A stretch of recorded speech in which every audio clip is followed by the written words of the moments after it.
Hello यार दोस्तों, कैसे हो आप लोग। तो आज हम लोग बात करने वाले हैं एक रोमांटिक मूवी के बारे में। इस मूवी में एक लिंडा नाम की टीचर होती है जिसका जीवन नॉर्मल चल रहा होता है, लेकिन फिर अचानक से उसका ही एक पुराना स्टूडेंट उसके सामने आ जाता है जिसका नाम जेसन होता है। इन दोनों को एक दूसरे से प्यार हो जाता है, दोनों हदें पार भी कर देते हैं।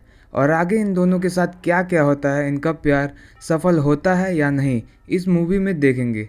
तो ज़्यादा देर ना करते हुए मूवी शुरू करते हैं। तो कहानी की शुरुआत एक खूबसूरत टीचर से होती है जो अकेले रहती आई होती है, क्योंकि उसे जैसा जीवन साथी चाहिए था वैसा कभी मिला ही नहीं। जब यह बात उसके एक स्टूडेंट तक पहुंची तो वह उसे इम्प्रेस करने की कोशिश करने लगा। क्लास खत्म होने के बाद लड़के ने पेट दर्द का बहाना बनाया और टीचर उसे दवाई देने लगी। उसी पर लड़के से एक गलती हो जाती है, उसने अचानक से उसे किस कर लिया। टीचर हैरान रह गई और लड़के ने डर के मारे अपनी नज़र झुका ली। लेकिन उसी एक पल में टीचर ने अपने सारे नियम तोड़ दिए और ठंड के मौसम में दोनों एक साथ इंटीमेट होने लगे। सुबह होते ही हमें खूबसूरत हाई स्कूल टीचर दिखाई दी, लिंडा, जो अपनी ज़िंदगी से पूरी तरह उब चुकी थी और एक ही रूटीन में फंसी हुई ज़िंदगी जी रही थी। दिन भर बच्चों को पढ़ाकर शाम होते ही वह घर लौटकर किताबों में खो जाती। उम्र काफ़ी हो चुकी थी, फिर भी वो अब तक अकेली थी। वजह साफ थी, कुछ लोग उसे पसंद नहीं करते थे और कुछ लोग उसे पसंद करते थे। एक रात जब लिंडा एटीएम से पैसे निकालने गई, तभी एक लड़का अचानक उसकी तरफ दौड़ता हुआ आया। उस पर लिंडा को लगा कि शायद कोई चोर सामने आ गया है और घबराहट के मारे उसने उस पर पेपर स्प्रे चला दिया। लेकिन अगले ही पल सच्चाई सामने आ गई। वह लड़का कोई चोर नहीं बल्कि उसका पुराना स्टूडेंट जेसन निकला, जो कई सालों बाद दोबारा इस शहर में लौटा था। वो बस लिंडा को पहचान कर उससे बात करने आया था। अपनी गलती समझते ही लिंडा को गहरा अफसोस हुआ। उसने जेसन से माफ़ी मांगी और उसे घर तक छोड़ने का फैसला कर लिया। रास्ते में बातचीत शुरू हुई। लिंडा ने उससे कहा कि वह स्कूल के दिनों में कितना अच्छा लिखता था और पूछा कि अब वो क्या कर रहा है। जेसन ने बताया कि उसके पिता उसे लॉयर बनाना चाहते थे, लेकिन उसका सपना एक राइटर बनने का रहा। इसी वजह से वह घर छोड़कर यहाँ भाग आया। उसने यह भी बताया कि उसने एक नाटक लिखा है, लेकिन उसे खुद पर भरोसा नहीं रहा कि वह कुछ खास निकलेगा। लिंडा ने उसकी बात तुरंत काट दी। उसने पूरे यकीन के साथ कहा कि जेसन कभी कमजोर राइटर नहीं था, उसकी काबिलियत को अच्छी तरह जानती थी। उसी भरोसे के साथ लिंडा ने उससे उसका लिखा हुआ नाटक मांगा ताकि उस स्कूल में उसे परफॉर्म कराया जा सके। अगले दिन लिंडा जब स्कूल में पढ़ा रही थी, तभी जेसन वहां आया और अपना लिखा हुआ नाटक उसे देकर बिना कुछ कहे वापस चला गया। लिंडा ने जब अकेले में उस नाटक को पढ़ा, वो कहानी में पूरी तरह डूबती चली गई। उसे वो नाटक बहुत पसंद आया और उसे यकीन हो गया कि जेसन में अब भी वही टैलेंट जिंदा है। लिंडा वो नाटक काल को दिखाने पहुंची, जो उसी स्कूल में टीचर है। काल ने जैसे ही कहानी पढ़ी, वो इतना एक्साइटेड हो गया कि बिना सोचे समझे लिंडा को तुरंत ढूंढते हुए सीधे टॉयलेट में पहुंच गया और वहीं उसका नाटक की तारीफ करने लगा। इसके बाद दोनों प्रिंसिपल के पास पहुंचे, मगर प्रिंसिपल ने नाटक को तुरंत रिजेक्ट कर दिया क्योंकि उसकी एंडिंग काफ़ी डार्क थी। कहानी में पेरेंट्स की और बच्चों की आत्महत्या दिखाई गई थी। काल ने तुरंत बात संभाली और कहा कि वह एंडिंग बदल देगा। काफ़ी सोच विचार के बाद प्रिंसिपल स्केल मान गई, लेकिन बाद में लिंडा ने काल से साफ कह दिया कि नाटक में कोई बदलाव नहीं होगा। कहानी जैसे लिखी गई है वैसे ही स्टेज पर उतरेगी। उसने काल को यह बात दोबारा प्रिंसिपल तक पहुंचने से भी रोक दिया। इसके कुछ समय बाद लिंडा जेसन से एक कैफे में मिली और उसने बताया उसका नाटक स्कूल में एनुअल फंक्शन में परफॉर्म किया जाएगा। जेसन ने खुद पर भरोसा ना होने की वजह से मना कर दिया, लेकिन लिंडा ने उसे समझाया और भरोसा दिलाया। उसने यह तक कह दिया कि नाटक का सारा खर्चा वो उठाएगी। आखिरकार जेसन मान गया और सभी लोग तैयारी में लग गए। तभी अचानक जेसन के पिता वहां पहुंचे और उसे जबरदस्ती अपने साथ ले जाने लगे। उसी वक्त लिंडा भी वहां पहुंच गई और उसने साफ मना कर दिया। अब लिंडा के मन में जेसन के लिए सिर्फ एक टीचर वाला भाव नहीं बचा था, वह उसे अपने से दूर जाने नहीं देना चाहती थी। इसी दौरान जेसन के पेट में तेज दर्द उठने लगा। लिंडा उसे क्लासरूम में ले गई और दवा दी। माहौल अजीब सा हो गया। उसी पर जेसन ने अचानक लिंडा को किस कर लिया। लिंडा पहले तो पूरी तरह सन्न रह गई, लेकिन कुछ ही पलों बाद उसके अंदर दबे जज्बात टूटकर बाहर आ गए। वह दोनों ऐसे रास्ते पर बढ़ गए जहां एक टीचर और स्टूडेंट की सीमाएं पीछे छूट गई और एक गलत फैसला चुपचाप अपनी जगह बना चुका था।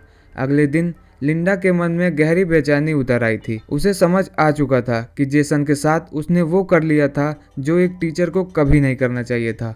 उसी बोझ के साथ वो जेसन के पास पहुंची और साफ शब्दों में कह दिया कि जो कुछ भी हुआ वो यहीं खत्म किया जा चुका है, आगे ऐसा दोहराया नहीं जाएगा। यह सुनकर जेसन के चेहरे पर निराशा उतर आई, मगर वो चुपचाप उसकी बात मानने पर मजबूर हो गया। कुछ ही समय बाद जेसन लिली नाम के स्टूडेंट से हंसी मजाक करता दिखा। ये नज़ारा लिंडा की आंखों में चुभ गई और उसके भीतर जलन सा साया फैल गया। इसी वजह से उसने लिली को क्लासरूम में बुलाया और जेसन से दूरी बनाए रखने की वार्निंग दी। लिली ने ये बात गंभीरता से नहीं ली। अगले ही दिन वो जेसन के साथ जरूरत से ज्यादा करीब नजर आई। तभी लिंडा वहां पहुंची। सामने का नजारा देखकर उसका गुस्सा फूट पड़ा। उसने दोनों को आवाज दी और डांट लगाई और गुस्से में आकर लिली को नाटक से बाहर निकाल दिया। बाद में जेसन लिंडा के पास आया और उससे सीधा सवाल किया कि वो इतनी जलन क्यों महसूस कर रही है। लिंडा ने बात टालते हुए कहा कि उसका ध्यान नाटक पर रहना चाहिए। बेकार की बातों पर ही जेसन ने पलटकर वही पुरानी बात छेड़ दी, जिससे लिंडा को और भड़का दिया। उसने चुप रहने को कहा और गुस्से में वहां से दूर चली गई, मगर जो वो नहीं जानती थी ये था कि पास ही खड़ा एक स्टूडेंट उनकी बातचीत रिकॉर्ड कर चुका था। कुछ ही देर में यह राज पूरे स्कूल में आग की तरह फैल चुका था। अगले दिन जब लिंडा स्कूल पहुंची तो माहौल पूरी तरह बदल चुका था। स्टूडेंट उसे अजीब नज़रों से देख रहे थे, कुछ दबे दबे हंस भी रहे थे। लिंडा को तभी एहसास हो गया कि कुछ बहुत गलत हो चुका है। आगे बढ़ते ही उसकी नज़र अपने क्लासरूम के गेट पर गई, जहां उसके लिए गंदी बातें लिखी थी। यह देखकर उसके दिमाग में सबसे पहले लिली का नाम आया और उसे यकीन हो गया कि यह सब उसी की हरकतें हैं। गुस्से और घबराहट में लिंडा सीधे प्रिंसिपल के पास पहुंची और लिली की शिकायत करने लगी, मगर वहां हालात उलट गए। प्रिंसिपल ने ठंडे लहजे में कह दिया कि उन्हें लिंडा और जेसन के अफेयर के बारे में सब पता चल चुका है। यह सुनते ही लिंडा सन्न रह गई। उसने तुरंत इनकार कर दिया और कहा कि लिली बदला लेने के लिए झूठी बातें फैला रही है, क्योंकि उसने उसे और जेसन को क्लास में गलत हालत में देख लिया था। यह सुनकर प्रिंसिपल का गुस्सा भड़क उठा। उन्हें यकीन नहीं हो रहा था कि कोई स्टूडेंट अपने टीचर पर ऐसे आरोप लगा सकती है। सच जानने के लिए वह सीधा लिली के पास पहुंच गए। लिंडा ने उन्हें रोकने की कोशिश की, लेकिन प्रिंसिपल नहीं मानी। लिली से सीधा सवाल किया गया कि क्या उसने क्लास में कुछ गलत किया। लिली ने साफ इनकार कर दिया और पलटकर सारा इल्जाम लिंडा पर डाल दिया। उसने कहा कि असल में लिंडा और जेसन के बीच कुछ चल रहा है। सबूत के तौर पर लिली ने वो वीडियो दिखाया जो एक स्टूडेंट ने चुपचाप रिकॉर्ड किया था। उसी वक्त प्रिंसिपल को यह पता चल गया कि नाटक की एंडिंग बदली नहीं गई है। हालात पूरी तरह लिंडा के खिलाफ जा चुके थे। यह सब देखकर लिंडा घबरा गई और वहां से भागने लगी। उसी प्रिंसिपल ने उसे स्कूल से निकाल दिया। टूटे मन से लिंडा गाड़ी चलाते हुए रोने लगी। उसकी आंखें आंसुओं से भरी थी और सड़क पर ध्यान नहीं रहा। कुछ ही पलों बाद एक्सीडेंट हो गया और उसे अस्पताल पहुंचाया गया। वहां जब उसने सामने देखा तो डॉक्टर कोई और नहीं बल्कि जेसन के पिता थे। उन्हें देखकर लिंडा पूरी तरह टूट गई और सच उगल दिया। उससे जेसन का रिश्ता बन चुका था। यह सुनते ही जेसन के पिता का गुस्सा फूट पड़ा। उनकी आंखों में नफरत और गुस्सा साफ दिखाई दे रहा था। वो एक शब्द भी नहीं बोले, मगर उनका चेहरा सब कुछ कह गया। उस माहौल को बिना झेले लिंडा वहां से भागी और सीधा अपने घर लौट आई। कुछ देर बाद कार्ल का फोन आया। वो नाटक को पूरा करने की बात कर रहा था, लेकिन लिंडा पूरी तरह टूट चुकी थी। उसने साफ कह दिया कि अब वो इस नाटक से जुड़ी कोई जिम्मेदारी नहीं निभाएगी।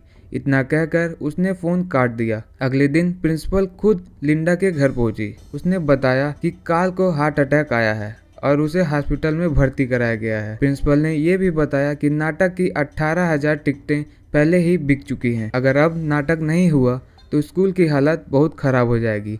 इस तनाव में कार्ल की तबीयत और भी बिगड़ गई थी। प्रिंसिपल ने लिंडा से कहा कि अगर वो नाटक की एंडिंग लिख दे तो उसकी इमेज और भी सुधर जाएगी और उसकी नौकरी भी वापस मिल सकती है। लिंडा ने सवाल किया कि ये काम जेसन से क्यों नहीं करवाया। इसी पर प्रिंसिपल ने बताया कि जेसन अपनी एंडिंग बदलने को तैयार नहीं हुआ है। कुछ पल सोचने के बाद लिंडा मान गई। उसने अकेले बैठकर नाटक की नई एंडिंग लिखी, एक ऐसी एंडिंग जो नाटक को बचा सके और सबको सोचने पर मजबूर कर दे। नाटक वाले दिन हॉल भरा हुआ था। दर्शकों के बीच जैन और उसके पिता भी मौजूद थे। जैसे जैसे नाटक आगे बढ़ा, माहौल बदलता गया। आखिरी सीन के साथ तालियां की गूंज फैल गई। नाटक को जबरदस्त तारीफ मिली। उसी भीड़ में खड़ा जेसन यह समझ चुका था कि उसकी पुरानी एंडिंग अधूरी थी और ये बदलाव जरूरी था। अगले दिन लिंडा एक बुक शॉप में गई। वहाँ उसकी मुलाकात जेसन के पिता से हुई। बातचीत शुरू हुई, माहौल हल्का हुआ और बातों में एक अजीब सी सरलता आ गई। उन्होंने लिंडा से दोबारा मिलने की इच्छा जताई। लिंडा ने बिना किसी परेशानी के हामी भर दी। कहानी यहीं पे खत्म होती है। दोस्तों, वीडियो को पूरा देखने के लिए धन्यवाद। वीडियो अच्छी लगी हो तो लाइक कीजिएगा, चैनल को सब्सक्राइब कीजिएगा। फिर मिलेंगे ऐसे किसी न्यू मूवी एक्सप्लेनेशन के साथ। तब तक के लिए बाय।